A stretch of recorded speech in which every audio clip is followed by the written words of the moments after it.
5 रुपया से 1000 तक, कोई जरूरी नहीं है 1000, आप 5 रुपया डालो, 10 रुपया डालो, 5 रुपया वाले को भी वही कार्ड आएगा, 1000 वाले को भी वही कार्ड आएगा। अभी और इसी वक्त 1 मिनट के अंदर हमसे कार्ड लो, वो आपको रजिस्टर कार्ड दिल्ली का हो, वही कार्ड आप इस्तेमाल करते हो, डोनेशन करेंगे, इसको माइक्रो ट्रांजेक्शन बोलते हैं, ये सीधे पार्टी ऑफिस में जाता है।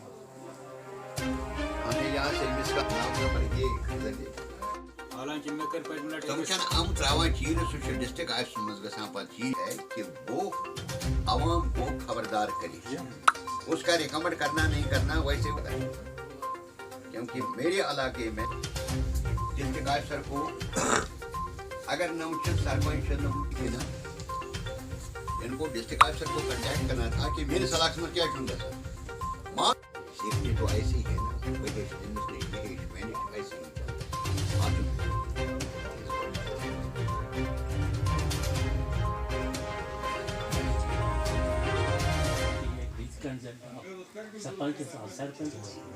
क्या वो आपको मिलेगा? हमको उम्मीद है, हम मेरे घरों में पूछेगा, हमारी वोटर के पास भी पूछेगा, बस इतना और कुछ नहीं। वो हमारे घरों में नहीं आया आज तक कोई, आज ब्लॉक है, डीसी भी है, मगर हमारे गरीब लोगों के पास कब नहीं आया, कुछ नहीं आया सर।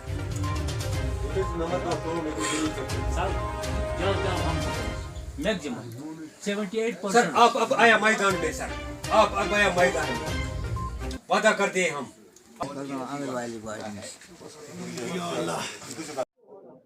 चूँकि रिसेंटली जो डिलिमिटेशन का रोड मैप बना, उसमें ये जंगीर तहसील जो है ये सारा रफियाबाद के साथ लिया गया, इसलिए यहाँ नए सिरे से वर्करों को एक्टिवेट करना था कि आप आने वाला इलेक्शन जो है वो नवंबर-दिसंबर में होना है,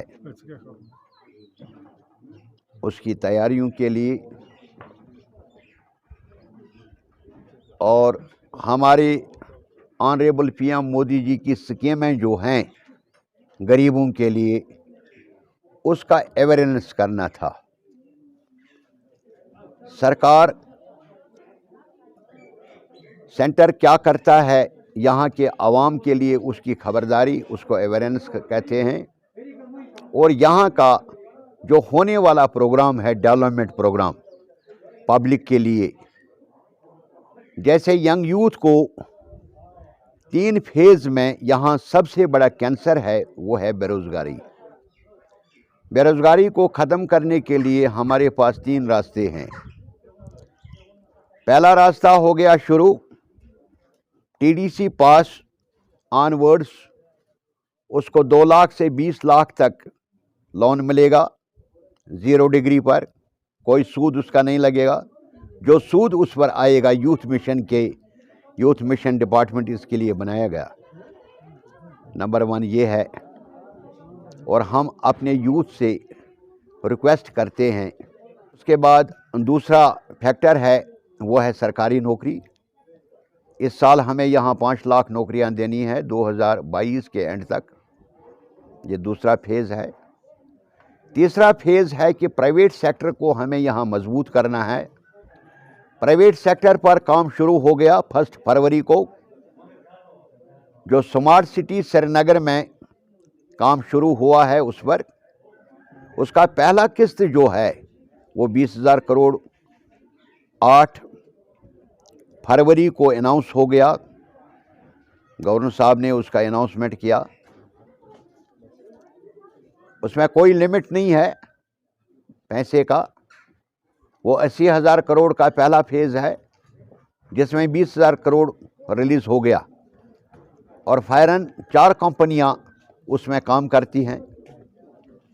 इंडिया की 4 कंपनियां करती हैं। उसमें बरतानिया है, लंदन है, इज़राइल है। 4 मुल्कों की 4 कंपनियां स्मार्ट सिटी श्रीनगर पर काम कर रही हैं। उसमें 4 ज़िले आते हैं। श्रीनगर 1 हो गया, पुलवामा 2, बडगाम 3, गांदरबल 4 ज़िलों को वो कवर करता है। उसमें हमारे हज़ार लड़के एडजस्ट हो जाएंगे। हमारे टिपर्स हैं, ट्रैक्टर्स हैं, कंट्रैक्टर्स हैं, वो सबलेट पर काम कर रहे हैं और उनको काम भी मिलेगा आगे भी। इसको प्राइवेट सेक्टर बोलते हैं। इसके बाद हमारा 4 लेन बनना है बारामूला से श्रीनगर का, जिसमें 2 फ्लाईओवर आ रहे हैं। 1 मार्च से उस पर काम शुरू हो जाएगा। प्राइवेट सेक्टर इन चीज़ों को कहते हैं।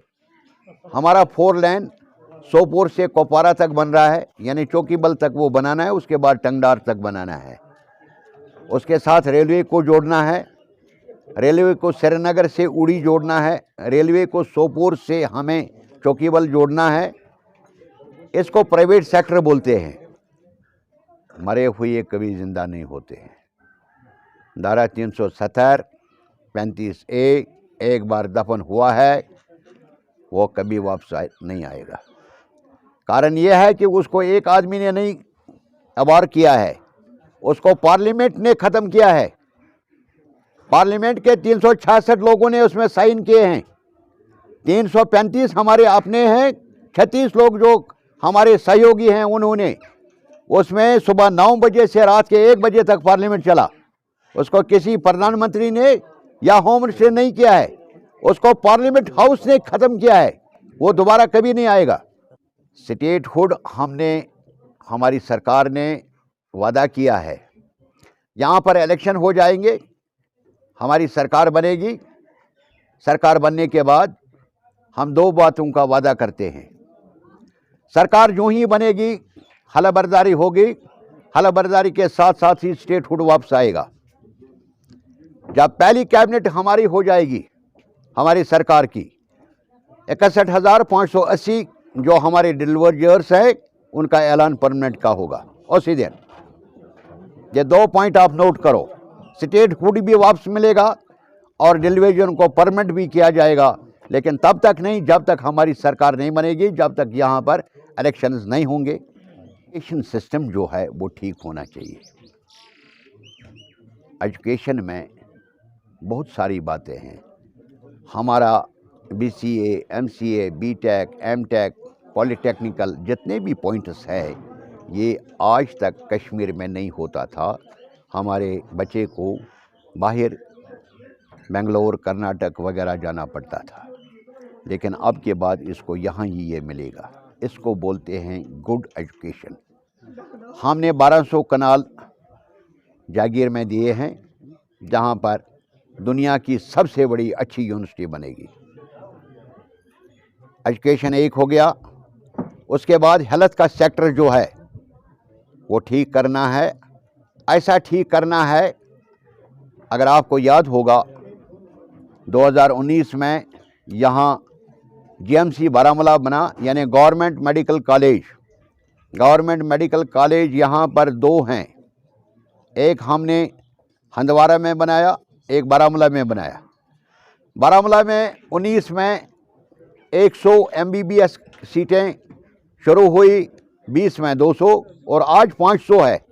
जो MBBS हमें बाहर करना था वो हमारा बच्चा आज बारामूला में करता है। हेल्थ केयर को हमें ठीक करना है, हमारे यहाँ के वोटर को सोपोर ना जाना पड़े, क्योंकि 100 साल पहले ऐसा होता था।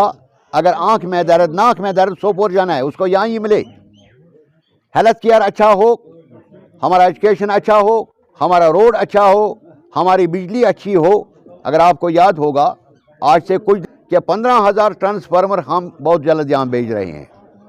हमारी बिजली अच्छी हो, बिजली चलेगी अस्पताल चलेगा, बिजली चलेगी तो हमारा हर एक चीज़ चलेगा।